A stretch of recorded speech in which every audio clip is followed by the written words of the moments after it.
Hello dear friends, welcome to my YouTube channel with Ajay Sinha. Friends, today we are going to see a famous short story, An Astrologer's Day. This story is written by R.K. Narayan. R.K. Narayan was one of the best novelists among Indian English writers. He is the author of 14 novels, 5 volumes of his stories, and as a collection of non-fiction to his credit. Friends, he has written many novels. For example, The Swami and Friends, The Financial Expert, Mr. Sampath, The Dark Room, An Astrologer's Day, The Waiting of Mahatma. For find your information, his novel The Guide won the Sahitya Academy Award in 1906. So this is the short introduction of R.K. Narayan. Now let's go. What is an astrologer's day? So before to start the story, we must know some questions given in the icebreakers activity. Let's go to. मित्रांनो, आपल्याला an astrologer's day by R.K. Narayan या ice breakers ॲक्टिव्हिटीमध्ये सुरुवातीला काही प्रश्न दिलेले आहेत. पहिला प्रश्न आपण बघणार आहोत. Discuss with your partner and complete the activity. पहिला क्वेश्चन असा आहे, व्हॉट आर युअर स्ट्रेंथ्स, म्हणजे तुमच्यामध्ये वेगळं सामर्थ्य काय आहे. या प्रश्नाला सोडवण्यासाठी आपल्याला एक टेबल दिलेला आहे आणि काही क्ल्यू दिलेले आहेत. आपण दिलेल्या टेबलचा अभ्यास करून हा प्रश्न सोडवणार आहोत.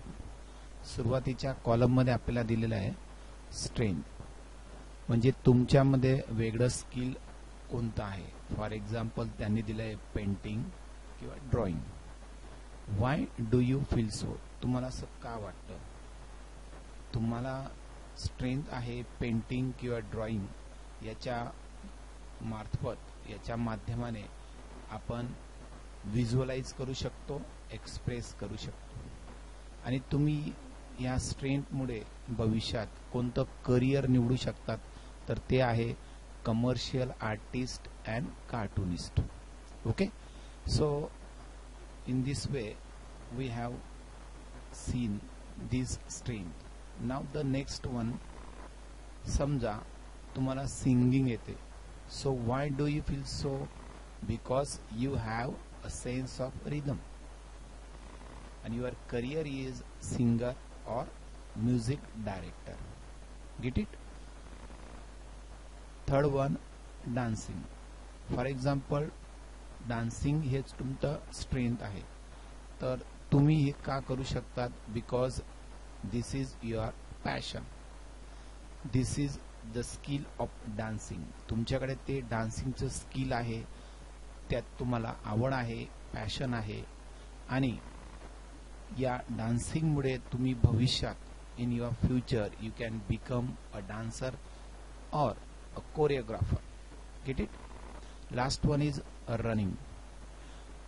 या स्ट्रेंथमुळे तुम्हाला हे स्ट्रेंथ तुमच्याकडे आहे असं का वाटतं, बिकॉज तुमच्याकडे एक स्टॅमिना आहे, एक फिटनेस आहे. म्हणून या रनिंगच्या स्ट्रेंथमुळे तुम्ही भविष्यात एक ॲथलीट्स बनू शकतात. अशा पद्धतीने हा टेबल आपण कंप्लीट करू शकतात. पुढच्या क्वेश्चनकडे जाऊया. व्यवस्थित प्रश्नाकडे लक्ष द्या. The scene in a local market of a village, town, city is very attractive. People with different occupations sell their wares. Discuss with your partner the variety of activities at the local market. म्हणजे काय की गावाकडे किंवा शहराकडे एक बाजार असते local. त्या बाजारामध्ये तुम्हाला वेगवेगळ्या प्रकारच्या गोष्टी अट्रॅक्ट करतात, त्या तुम्हाला दिसतात. काही लोक त्या ठिकाणी त्यांचा व्यवसाय करत असतात, काही सेल करतात. ओके, आता आपल्याला या ठिकाणी या लोकल मार्केटमध्ये गेल्यानंतर काय दिसतं या गोष्टींची नोंद घ्यायची. सुरुवातीला आपल्याला त्यांनी एक दिलेला आहे, सेलिंग फ्लावर्स, सेलिंग ग्रोसरी. आपण पुढे लिहू शकतो की त्या मार्केटमध्ये आपल्याला शॉपकीपर किंवा कस्टमर बार्गेनिंग करताना दिसतात. म्हणजे जो आपला ग्राहक आहे किंवा दुकानदार आहे या दोघांमध्ये कुठेतरी भाव कमी जास्त होत असतो हे आपल्याला दिसतं. थर्ड वन, त्याच मार्केटमध्ये आपण बघतो की सेलिंग किंवा buying fruits, vegetables, sweet etcetera या गोष्टी तिथे होत असतात. चौथ्या क्रमांकामध्ये आपण बघू शकतो की तिथली एक ऍक्टिव्हिटी म्हणजे shouting and talking each other. खूप सारे लोक त्या ठिकाणी आलेले असतात आणि ते एकमेकांशी गप्पा मारतात आणि बोलतात, शाउटिंग करत असतात. पाचव्यामध्ये आपण बघूया की या लोकल मार्केटमध्ये थोडी ट्रॅफिक पण झालेली असते, गाड्यांची ने-आण त्या ठिकाणी होते, ट्रान्सपोर्टेशन होते, त्यामुळे ट्रॅफिक होण्याची शक्यता होते. Okay. Third question is, in a village, town, city, it is quite a common sight to see an astrologer sitting by the roadside with his professional equipment. मित्रांनो, आपण शहरामध्ये किंवा एखाद्या गावामध्ये रस्त्याच्या बाजूला एक ज्योतिष पाहत असतो जो त्याचे सगळं साहित्य घेऊन रोडाच्या बाजूला बसलेला असतो. त्या व्यक्तीकडे आपण खूप साऱ्या गोष्टी पाहत असतो. फॉर एक्झाम्पल, त्याच्याकडे एक पॅरेट असतं, कार्ड्स असतं, एक्सेट्रा. अजून तुम्हाला त्याच्याकडे काय काय दिसत असतं बघा. फॉर एक्झाम्पल आपण घेऊ शकतो की त्याच्याकडे पंचांग असतं की त्याच्यातून तो लोकांचं भविष्य सांगू शकतो. त्याच्याकडे सिंदूर, माला किंवा नोटबुक, मॅट, त्याच्याकडे एक स्टिक सुद्धा असते. अशा पद्धतीने त्याच्याकडे हे साहित्य असतं. Last question, there are certain unreasonable beliefs among people living in our society. आपल्या समाजात जे लोक आपल्या आजूबाजूला राहतात ते काही अनरिझनेबल बिलीफ्स म्हणजे कुठेतरी सुपरस्टिशन्स मानत असतात, पाळत असतात. Certain common events are linked with superstitions म्हणजे अशा गोष्टींमध्ये आपल्याला कुठेतरी अंधश्रद्धा दिसत असते.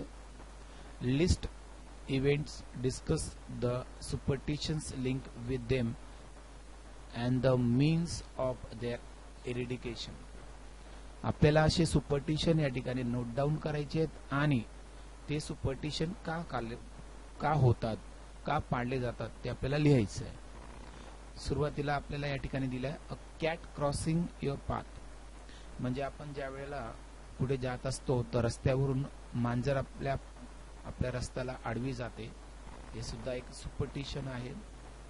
स्वीपिंग होम ॲट नाईट म्हणजे रात्रीच्या वेळेला स्वीपिंग करणं हे सुद्धा एक अंधश्रद्धा आहे. रिमूव्हिंग इव्हिल आय म्हणजे नजर उतरवणे असंही त्याला म्हणतात.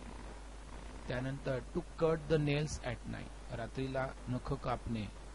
And last one, taking bath after night after